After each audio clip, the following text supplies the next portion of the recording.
सच्चे मन से ईश्वर की आराधना करने वाले महसूस करते हैं कि उनका भगवान हमेशा उनके साथ रहता है। कभी कभी भगवान खुद अपने भक्त की परीक्षा लेता है और जानने की कोशिश करता है कि भगवान कितना उनके करीब है और किस तरह से परमपिता परमेश्वर द्वारा बताए गए रास्ते पर चल रहे हैं। यहाँ एक प्रेरक प्रसंग के जरिए मैं आपको एक ऐसी कहानी बता रहा हूँ।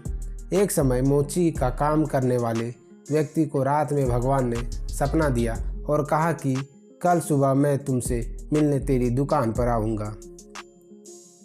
मोची की दुकान काफ़ी छोटी थी और उसकी आमदनी भी काफ़ी सीमित थी।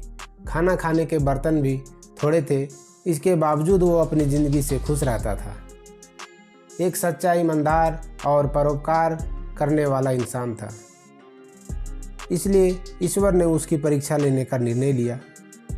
मोची ने सुबह उठते ही तैयारी शुरू कर दी। भगवान को चाय पिलाने के लिए दूध, चाय पत्ती और नाश्ते के लिए मिठाई ले आया। दुकान को साफ कर वह भगवान का इंतज़ार करने लगा। उस दिन सुबह से भारी बारिश हो रही थी। थोड़ी देर में उसने देखा कि एक सफाई करने वाली बारिश के पानी में भीगकर ठिठुर रही है। मोची को उसके ऊपर बड़ी दया आई और भगवान के लिए लाए गए दूध से उसको चाय बनाकर पिलाई। दिन गुजरने लगा। दोपहर 12 बजे एक महिला बच्चे को लेकर आई और कहा कि मेरा बच्चा भूखा है, इसलिए पीने के लिए दूध चाहिए। मोची ने सारा दूध उस बच्चे को पिला दिया। इस तरह से शाम के 4 बज गए। मोची दिन भर बड़ी बेसब्री से भगवान का इंतज़ार करता रहा। तभी एक बूढ़ा आदमी जो चलने में लाचार था आया और कहा कि मैं भूखा हूँ, अगर कुछ खाने के लिए मिल जाए तो बड़ी मेहरबानी होगी।